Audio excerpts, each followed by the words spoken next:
Hello, and thank you for joining us today in our study of the book of Mark. Today we're in Mark chapter 15, and as we enter into this chapter, we're dealing with the crucifixion of Jesus and the things that lead up to the crucifixion and at the end of the chapter, the burial. And as we read through chapter 15 last time, there's a lot of things that we could spend a lot of time discussing. But I want to put our focus in one particular direction in our lessons from Mark 15 today, because in our lessons we're trying to pull applications out, and we're trying to pull things that we can latch onto about what transpires, and we certainly can do that with what Jesus did for us and why he went through everything that he did and all of those things. But I want to see it from another side. I want to see it today from those who interacted with Jesus. What were their reasons? What kind of motives did they have? What did they do when it comes to their interactions with Jesus? So let's pull in a few things, and we'll do it very briefly, in looking at some of the individuals who were around Jesus at the time of the crucifixion. I want us to begin with Pilate. Because when you look at Pilate's attitude and what Pilate deals with, or what Pilate does in his relationship with Jesus, you have at the start of the chapter Pilate being one who is trying to find a way out of this particular situation. He knows that Jesus has not done anything worthy of death. He tries to outright release him, and that doesn't work. He tries to find a compromise with the Jews, and that doesn't work. And so then you get to this point where Pilate is worried about one thing more than anything else, and that is, as verse 15 says, gratifying the crowd or appeasing the people. He doesn't want a riot. He doesn't want a mob. He's tired of this situation, so he's just going to send Jesus to be crucified and quite literally wash his hands of the matter. There are a lot of people who make the choices that they make in trying to appease others, and that can go multiple directions. There can be those who are trying to appease others by doing something wrong. Are those who will try to appease others by doing something that in and of itself is not wrong. But their motivation is not to do it because it's the right thing to do, but just to get somebody else off their back. Pilate's motive here is trying to gratify the crowd. He is simply trying to appease them so that they will get off of his back. That is the wrong motivation for doing anything.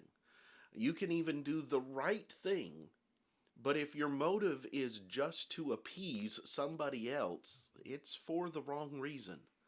And it's not going to be a positive outcome from those particular interactions. Pilate here is one who is willing to do whatever is necessary in order to make the crowd go away. And we live in a world nowadays where many people simply want everybody to be happy, and they simply want everybody to go about whatever it is that they want to do or however they want to feel and just leave them alone. And they're willing to say whatever is necessary to be said. It's why people will make very controversial or some would say stupid statements on the one side, and they'll come back, the next day, and they'll make this very fake apology and this fake I'm sorry and this, that, and the other, just to try to appease everyone so that they'll go away. Appeasement doesn't work. And it only shows that we have no strength to our convictions. We're just doing things to get the mob to go away. Pilate is the proof of that here in Mark 15. The second thing that we find as we drop down to the passages that deal with his crucifixion is that in verses 29 and following, you have those who are mocking Jesus and those that hold him in derision, those that are trying to make everything as painful emotionally as they can.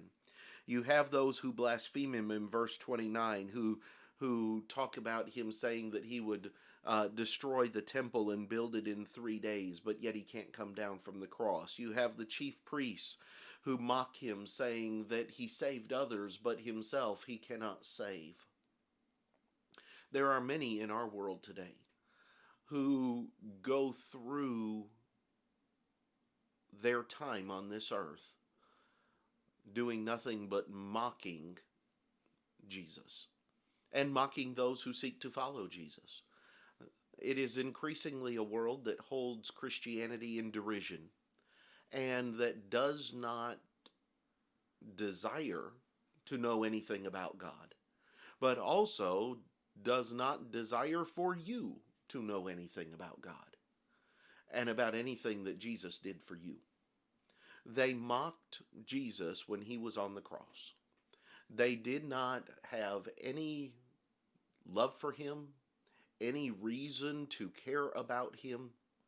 They did not do anything that was in any way positive toward him. Instead, they did everything they could to try to tear him down and to break him. And it went beyond just the physical crucifixion. It was emotional as well. And people try to do the same thing today.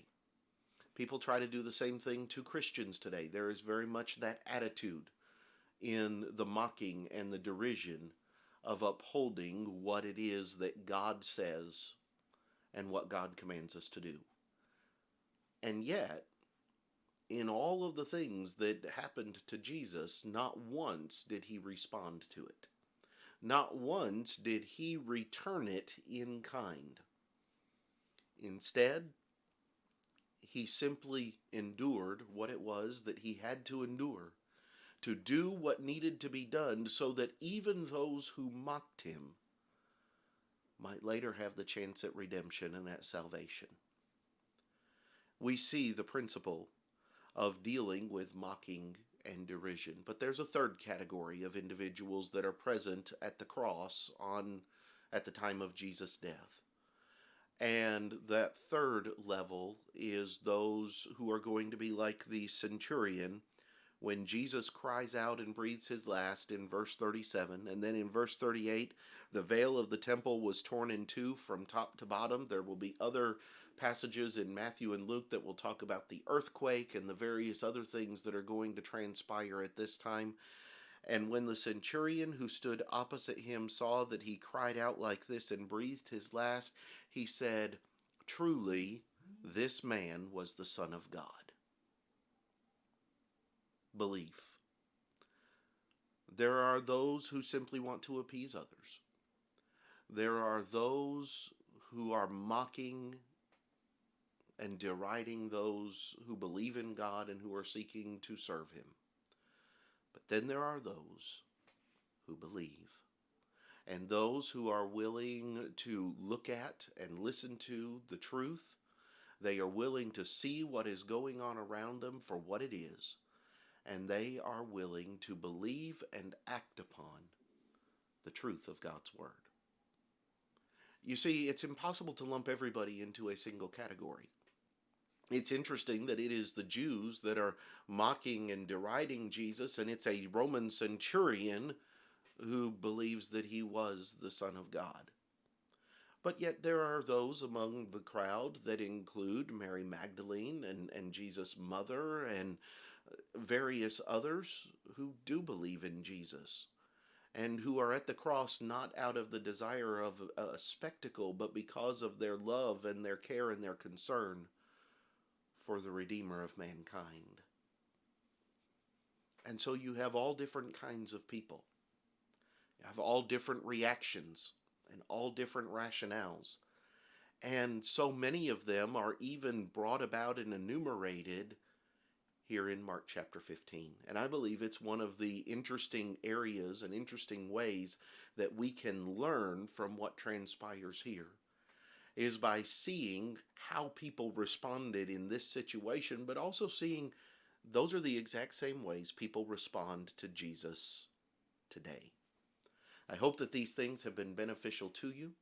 Next time, we will come back and we will begin the final chapter of the book of Mark. I hope that you'll join us then. But until then, have a great day.